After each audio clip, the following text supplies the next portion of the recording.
Welcome to Create More Intimacy, a podcast for men. I'm Elisa Stoddard, and I help successful men stop chasing sex and start building real connection so they finally feel close, connected, and wanted again. If you are listening to this right now, I want you to know something. This is a heavy season. It's heavy for a lot of people, even when everything on the outside looks fine.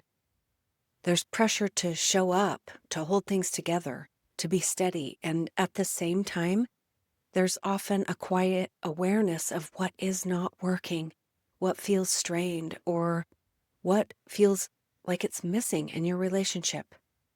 You can be doing all the things right and still feel unsettled. You can be surrounded by people and still feel alone in your thoughts. There are questions that sit under the surface in moments like this.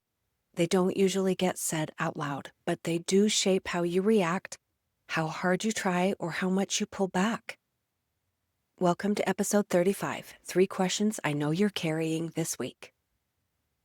So your first question might be, can this actually be repaired? This is usually the first question that shows up.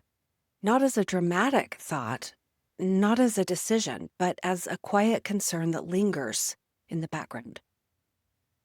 You wonder, can this actually be repaired, or is this just how it is now? Most men don't sit around asking themselves that directly.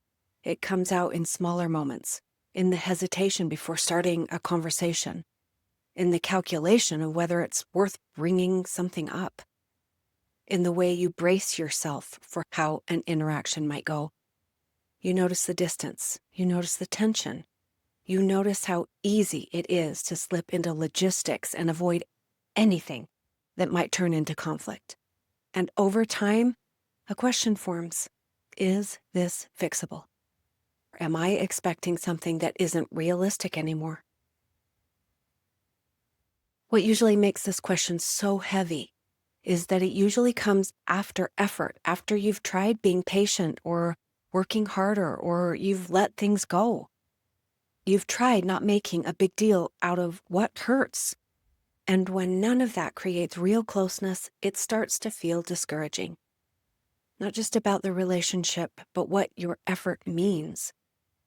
A lot of men quietly wonder if the window for repair has already passed. If they missed something, if they waited too long, if this is the version of the relationship that they're supposed to accept. What I want you to hear is this. The presence of this question doesn't mean your relationship is beyond repair. It means that you care. It means that you are aware.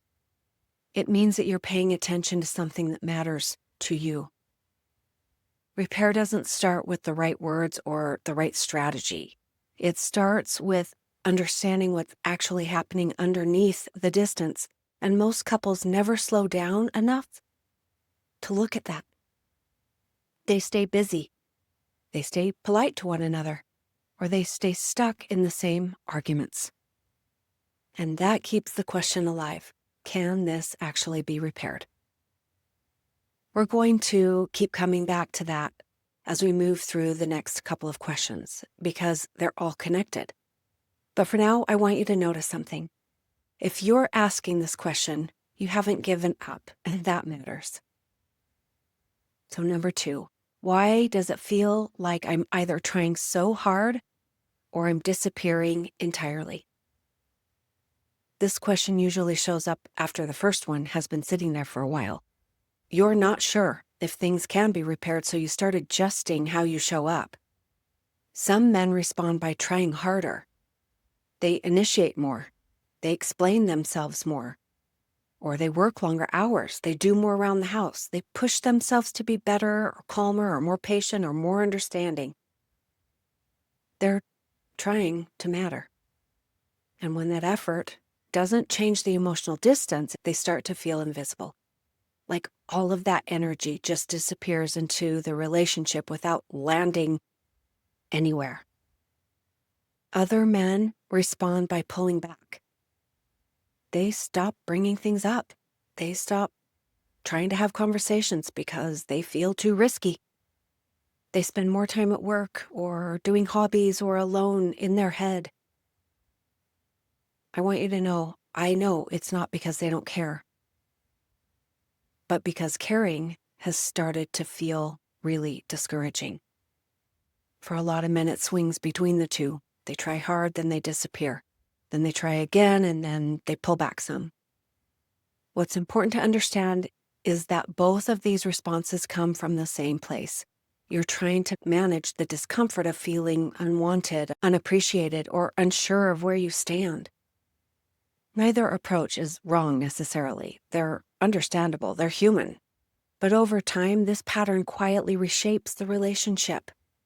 When you're trying hard, it can start to feel like the marriage revolves around whether your effort is noticed or returned. And when you start pulling back, it can feel like you don't fully exist in the relationship at all. And somewhere in the middle of all of that, frustration and resentment starts to build. After all, you didn't get married to feel like you had to earn your place. And you didn't imagine a relationship where the safest move was to just simply disappear.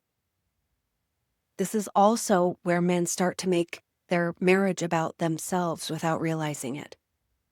Not in a selfish way, but in a protective way. You're tracking effort, you're tracking her response, you're constantly checking whether you're doing enough or too much, and that mental load is exhausting. If this question resonates, I want you to hear this clearly. You are not failing in your marriage. You're responding to uncertainty, and uncertainty, when it goes unaddressed, always shows up in patterns like this. Number 3, what does this say about me? This question is usually the quietest. It doesn't come with a lot of words. It shows up as a feeling you don't quite name. You don't know what this is. You notice that something lands harder than it should, that the rejection feels more personal, even when you tell yourself to not take it that way. That disappointment sticks with you longer than expected, and eventually a meaning starts to form. It's not conscious. It's not deliberate either. It's just this subtle wondering about what this all says about you. Am I asking for too much? Am I missing something everyone else seems to get? Why does this matter so much to me?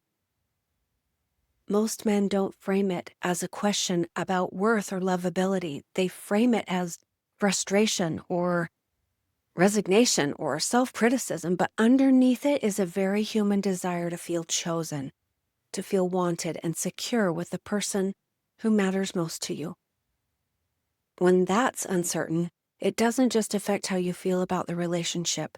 It affects how you feel about yourself inside of the relationship. This is the part most men carry alone. Not because they don't have words, but because they're not sure it's allowed to matter this much.